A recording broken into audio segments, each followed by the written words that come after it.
really can't go wrong hanging by the pool on a hot day with some friends. Gotta be sure to take a selfie to remember this. Hey, yeah, Rob, get in on this, man. Dude! You gotta be kidding me. My pictures, my contacts, everything was on there. There's only one place that might be able to help me. I'm sending it straight to DriveSavers. They're the best of the best in data recovery. When someone sends in a device, they want to have their data. They want to have somebody who's going to be like a bulldog to go in and not let go until that data is retrieved. Today, I'm scrubbing in to help Mike Cobb, a true bulldog who will stop at nothing to get my data back. What got me into data recovery? Actually, if I think about it, it's all the way back at high school. I had an 80-page report that I finished just before Christmas. All I had to do was print it out. For the Christmas break, my dad decided to format the hard drive. And turns out, even though I had a backup of my data, we didn't have a backup of the actual application. So I actually spent my vacation pulling out the data with the zeros and the ones and figuring out how to pull it off the floppy, turn it into a report again, and then print it out. That was my first step into data recovery. In the last couple decades, things have been more mobile. People walking with their laptops or their smart devices. We have our last memories. It's our buddies with selfies. It's us. Hey, it's me. Hopefully after today, I'll have my memories back. Time for us to get to work. Okay, now, Mike, where have you led us? It's like the triage room, where we actually take apart the drives and see what kind of corrosion or what kind of damage is to the drive or the smartphones or smart devices. We don't know what happened to the devices. We want to make sure that everything is decontaminated and everything is clean. And obviously, you know about the accident that I had with my phone. Is this it right here? This is it. This is your phone. You say you went into a pool. The first thing we would do is disconnect the battery. Now, is that just for the obvious reason that's where it's getting power, so there's still going to be electricity being generated? Yeah, actually, the worst thing for any device that gets liquid damage is to have the battery in, because the corrosion process starts immediately when it goes into the liquid. This is the main board that holds the information. And on here, this is where you have your data. All right, and then that's what you were talking about with the corrosion can get to that. Yeah, so the whole board is typically needed to be able to actually turn on your device. And we need to clean it up enough or fix it up enough to be able to have it turn on and pull your data off.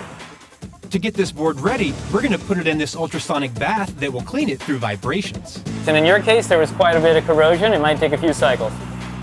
So I had pictures on there that actually mean something to me. So seeing all that corrosion on there is making me a little nervous. A little nervous. So you know, right? Don't worry, we'll do our best. All right. Clean has a whole new meaning in this room. Well, the next thing to do is to finish that cleaning process and see how well the ultrasonic did. So we're going to take the a liquid, we're going to spray it down. What's this that I'm spraying on here? Well, it's an alcohol base. We're going to get all the cleaning fluid off. Okay, like that? Yep, that's Sweet. it. Okay. And the next thing to do is we're going to get all the alcohol off of there. So you're going to take the air gun, you're going to blow it off. And the last thing we do is we take the heat gun and we're going to finish the drying process with the heat gun. And when that's all finished, then we can do the final inspection and see how well the ultrasonic did. And we're going to do that under a microscope. And what we're going to look for is any defects, anything that didn't get cleaned or anything that looks like damage. Okay. Take a look. Oh, how's that initial look, Mike? But there is an area of concern. I want you to look at that. You're seeing there's a little bit of discoloration there. Time to go in for a deeper look. Need a second set of eyes on this baby. What he's looking for is any parts that are actually damaged. We might need to manually fix those parts or fix those chips or those leads. So that's some more knowledge that you guys have as well. I mean, like you have to have I guess IT knowledge too, right? Being able to put hardware together. Absolutely. We have to know exactly how these components work to know what we need to have to make this recovery happen.